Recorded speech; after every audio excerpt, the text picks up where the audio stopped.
In studio with the Broncos' second pick in the NFL draft, Dalton Risner.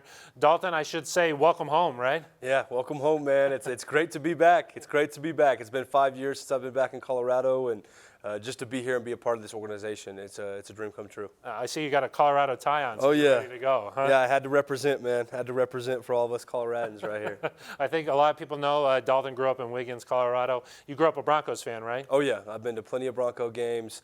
I remember going to playing the Jaguars, playing the Browns. You know, I watched a lot of these games growing up, man. Do you have any jerseys or anything like that? Or? I have no Bronco jerseys, but my family does. So they have a John Elway jersey. They have a Steve Atwater jersey. Who else do they have? Man, it goes on and on. A Von Miller jersey, a Elvis Dumervil jersey. You know, they got it all, man. They got it all. So is it weird for you now that John Elway's your boss? Man, it's crazy. It's weird to think about, you know, like it's someone that you look up to so much and your family values so much, and then to have him be my boss is awesome, and I can't wait to go to work for him and let him know what kind of worker he just got. How do you come in here, you know, you mentioned the working. How do you come in here and prove to your teammates, hey, I belong at this level, I belong to be a second-round pick, that kind of thing? You know, you come in and you put your head down and you go to work. I'm not going to come in talking. I'm not going to come in anything like that. I'm coming in to earn the respect of my teammates. And if that means keep my head down and working hard for however long it is, that's what I'm going to do. So, you know, I'm going to take care of my body. I'm going to get my body right, my mind right this next week and start learning the playbook and get ready to roll. I see you got your work boots on. Yeah. You're already ready to go, huh? Got the work boots, man. I figured this isn't a vacation, it's work, and every time I show up here, I want to be able to not literally have a lunch pail, but the work boots remind me of what I'm showing up to do. It's a small thing, but it kind of shows your personality a little bit, right? Yeah, no doubt, man. Well, I appreciate it. You guys kind of caught on to it. No one really notices that, but that's kind of become the thing today. Yep. People ask about the work boots, so I like it. What do you think about playing for Mike Munchak, somebody like that? In all honesty, out of all the offensive line coaches, I was excited to get to be coached by Mike Munchak. Like, that's a legendary Hall of Fame coach. I've already seen in my top 30 visit with the Broncos, just being in there for 2 hours with him, what he's going to be able to do with me and the technique he's going to be able to teach me and how he's going to be able to push me, along with Coach Cooper, who also played here for 8 years and, you know, right guard for the Broncos. So being able to have the opportunity to get coached by those two guys is going to be a blessing. Now, I know you played some center, right tackle. What do you think is going to be the hardest part about moving to guard? Yeah, you know, I don't know where the coaches are going to put me. I think that might be guard. I have no idea. But if I go to guard, that's a position I played at Kansas State. That's a position that my coach had me as a backup. I played that in practice. And honestly, it's not going to be a problem for me. I'm comfortable at tackle, I'm comfortable at center, and I'm comfortable at guard. So I'm excited, man. I'm excited to see where they put me, and I'm going to go to work wherever that is. You grew up in a big family, right? Yep. Well, you're the middle of 4 brothers. Middle of 4 brothers, so 5 boys. 5 boys. 2 older than me, 2 younger than me, and then 2 parents been together since 7th grade. A lot of roughhousing, you know, in the house. So you got any good stories? Oh man, my dad always and my mom make fun of me because they always said I had reckless abandon growing up. I was always breaking things. I was so big for my body, and I'm this little kid in a huge body. And you know, this one story, me and my younger brother Kaysen, who's here today, we'd always get into fights, right? We're not punching each other, but we're always being brothers. And he'd always run from me. He was always quick, so he'd run behind the table. And if I went to the right, he'd go left. And if I go left, he'd go right. So I couldn't get around him. So I'm like, I got to get on top of this table. And I'm 240 pounds.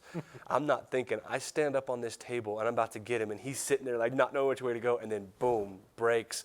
And I just think it's funny because we went from enemies to partners in getting that table back together. We looked at each other like, dude, we're screwed. He's like, it's on you. I said, no, it's not. So we tried to literally drill it back together and cover it up, but we drilled screws into it to get it to go back, but you could still see it was cracks. We tried to use wood finish to cover the cracks up, but it dripped on the carpet. So my mom walked by and saw this stain on the carpet, and then obviously looked up and then saw it, and we were screwed from there. No fooling mom, right? No fooling mom, man. And you always been big for your size then, huh? Yeah, oh yeah, I've always been a big kid, man. You know, I feel like I caught up to my body finally in college, but I've always been a big kid. You know, you seem like a really nice guy. We heard you flip a switch. Yeah. How do you do that? You know, man, I really value being a good person and how I treat people off the field. That's something that's very important to me. But when I'm on the football field, I'm not out there to make any friends. This is my job now. I'm a professional athlete. John Elway's my boss. Coach Fangio is my boss. Coach Munchak.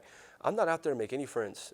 If they're my teammates, of course, but, I'm out there to earn a spot, and I'm out there to put food on the plate for my family. So that's how I look at it, is I'm not out there to make friends. I'm out there to compete. I'm out there to be the best player I can be. I'm going to try to put your butt in the dirt every single play. So I just value that. And then as soon as the game's over, I don't want to be someone that's holding my nose above anyone else's. I'm just a normal guy and like to treat people that way. You do anything to get in the zone, though, or it just happens? Man, I touch the field. I put the cleats on, I touch the field, and it's go time. My dad, from an early age, taught me that you cross the line. In high school, we had a thing called cross the line, and you don't step on that field unless you're ready to go. And if you step on that field and you're not ready, then just go home. And that was something that he preached. When you cross that line, if you're having trouble with the girlfriend, trouble at home at family, with finances, all of it gets to go away. And that's what I love about the game of football. It all goes away for 2-3 hours. You get across the line, and it's football. None of that should be on your mind. And that's kind of where the switch came from, is it was that cross the line type of mentality, and that's just kind of what I carried over with it, and it's worked really well for me.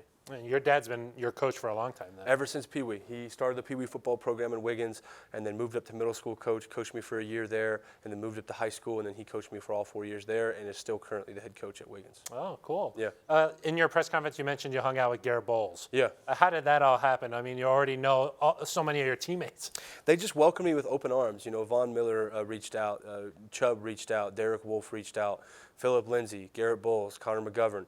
All the guys reached out, and that was awesome. It was really, really cool to have guys that embraced me like that. And Garrett came by and was helping me pick up the hotel room last night at 12 o'clock at night after I got drafted. And it was just special, man. That's just a good dude. And if I get the opportunity to block next to him, I'm going to work my ass off for him and earn his respect. And what a great team to be a part of. I can already feel that. Yeah, you're already part of the community. Last one for you here. We've heard so much about everything that you've done, the Rise Up stuff. We've seen a lot of the features you do in the community. What do you plan to do here in Denver? Yeah, I have big plans, man. Obviously, like I kind of mentioned earlier, my priorities right now are football and earning the respect of this team and coming down here and becoming a Denver Bronco. But like I mentioned, the impact off the field is much more important to me. So whether that's working with Special Olympics here in Denver or going to the cancer hospital, or man, I don't know the opportunities that are here, but I'm about to start diving into that and seeing what I can do. And the Rise and Up Foundation is going to have some big impacts here in Denver, Colorado. And you're going to keep those connections with the K-State fans and everything. Oh, right? Most definitely. I will be back there. Joanne, Caden, Mike, I'm going to be seeing all of them. And the connections I have there is that Manhattan was my home, and that's always going to be my home. So I'll find a way back there every single year. All right, Dalton. Well, we're happy to have you. Thank you, man. It's an honor. Appreciate you so much. Yep, thank you.